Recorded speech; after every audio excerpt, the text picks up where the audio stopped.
Buenos días, soy Aldo Olano, soy sociólogo de profesión, maestro en ciencias políticas y actualmente me desempeño como docente e investigador en la Facultad de Finanzas, Gobierno y Relaciones Internacionales de la Universidad Externado de Colombia. Mi presencia aquí se debe sobre todo porque la Academia Diplomática me ha pedido que trabaje con ustedes el tema de América Latina, poder hacer un análisis, ¿no?, que abarque distintos aspectos que pues, he considerado deben ser aspectos de tipo político, de tipo económico, aspectos de política internacional y pues si tenemos tiempo, algunos aspectos que tengan que ver, ¿no?, con las reformas sociales y el cambio cultural que se ha producido en la región durante los últimos años. En esta primera parte quiero referirme sobre todo, ¿no?, a aspectos de tipo político, a cosas que se han venido presentando en la región durante los últimos años y que, pues bueno, creo importante que los profesionales integrantes del Cuerpo Diplomático de Colombia puedan conocer con un poco más de profundidad. En primer lugar, creo que es importante reconocer que América Latina en los últimos años ha tenido la posibilidad de consolidar regímenes democráticos, ¿no? Regímenes y gobiernos democráticos, producto sobre todo, ¿no?, del origen electoral que estos tienen. Quizás es un poco a veces aventurado decir de que en América Latina hayamos logrado consolidar democracias plenas, pero en todo caso, democracias plenas en el sentido teórico de la palabra, tal como la teoría de la democracia así lo establece. Pero de alguna manera es también necesario reconocer cómo, ¿no es cierto?, en los últimos años, sobre todo en lo que va corrido de este siglo, los gobiernos de origen electoral han tendido a consolidarse y podemos decir, ¿no es cierto?, sin temor a equivocarnos, que la democracia llegó para quedarse, en el sentido de que muy difícilmente hayan actores políticos que el día de hoy cuestionen, ¿no es cierto?, aspectos fundamentales, como por ejemplo la realización de elecciones libres, competitivas, abiertas, pluralistas, ¿no?, o de que alguien esté planteando, ¿no es cierto?, la posibilidad de formas de gobierno autoritario para resolver los históricos problemas que han afectado a la región.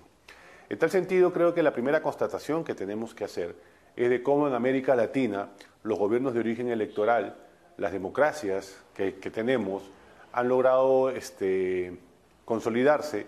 y es prácticamente difícil, ¿no?, que alguna forma de gobierno autoritario pudiera consolidarse o tenga alguna posibilidad de aparecer en la región. Pues claro, ustedes dirán, Honduras, ¿qué fue lo que pasó ahí? Pero creo yo de que eso fue un exabrupto por parte de un sector de la clase política hondureña que vio, ¿no?, la forma de deshacerse del presidente Zelaya utilizando la fuerza en lo que podríamos denominar un típico golpe de Estado. Pero, como acontecimientos recientes también lo han demostrado, la mediación internacional fue lo suficientemente importante como para adelantar un proceso de reconciliación en Honduras. Entonces, en tal sentido, podemos decir, como señalaba hace un momento, que las posibilidades de gobiernos autoritarios en la región son cada vez menores. Y cuando me refiero, ¿no es cierto?, a la posibilidad de gobiernos autoritarios, estamos hablando pues de esos gobiernos o esa forma de gobierno que en décadas pasadas tuvimos en la región, pero que básicamente no se originaron en el típico golpe de Estado, en el hecho, ¿no es cierto?, de que presidentes legítimamente elegidos eran derrocados por las Fuerzas Armadas y se instalaban, ¿no es cierto?, dictaduras que pues en su momento también fueron definidas como de carácter institucional. Ahora, no es menos cierto que en la región tenemos formas de gobierno que se fundamentan en liderazgos autoritarios, ¿no? Yo creo de que sí, en algunos países, dentro del área andina sobre todo, hemos observado, ¿no es cierto?, cómo han aparecido estas formas de gobierno, gobiernos que tienen un origen electoral, gobiernos que fundamentan su legitimidad en el carácter democrático de la elección, pero que paulatinamente no van asumiendo determinadas políticas, determinadas acciones, determinadas medidas que llevan a dudar, ¿no es cierto?, de las posibilidades democráticas, plenamente democráticas de estos gobiernos, ¿no? O sea, eso se puede visualizar, como les decía, sobre todo en la región andina, en donde hemos constatado la presencia de liderazgos autoritarios que han tendido, ¿no es cierto?, a que en este caso específico la presidencia o el presidente, el poder ejecutivo, asuma cada vez mayores responsabilidades en detrimento de otras instituciones que, pues, como ustedes saben, son el soporte, ¿no?, de la democracia. Debemos recordar, pues, que la democracia se funda sobre todo, ¿no?, en el equilibrio de poderes, en esta especie, ¿no es cierto?, de otorgarle al poder legislativo la posibilidad de constituirse como el primer poder del Estado, pero debido al excesivo presidencialismo que ha acompañado la organización de los estados en América Latina, es que podemos observar cómo el Ejecutivo, pues, tiende a asumir mayores responsabilidades o a concentrar mayores recursos de poder en detrimento de otras instituciones que son igualmente soportes o baluartes de la democracia. Ahora, cuando hablamos, ¿no es cierto?, de las democracias en América Latina, es necesario tener en cuenta esos cuestionamientos que se le han hecho a las formas tradicionales de democracia, ¿no? Por ejemplo, ya a comienzos de los años 90, uno podía afirmar, sin temor a equivocarse, que la democracia en América Latina estaba plenamente consolidada, ¿sí?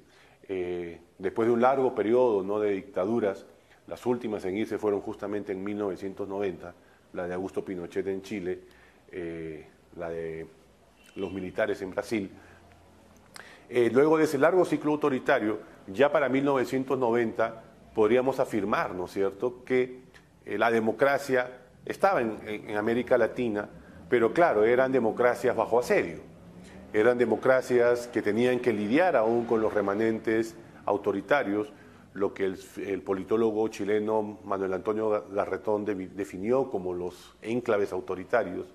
y de la misma forma, ¿no es cierto?, las democracias recién constituidas tenían que lidiar con los llamados poderes fácticos, pero sobre todo, y algo muy importante, ¿no?, haber tenido que lidiar en ese proceso de consolidación que se vivió en los años 80, haber tenido que lidiar con la peor crisis económica que sacudió, pues, a la región casi en su totalidad, luego la peor crisis económica, ¿no?, desde la finalización de la Segunda Guerra Mundial. Entonces, en 1990, 1991, uno podría decir la democracia estaba en América Latina, pero esas eran, hasta cierto punto, democracias,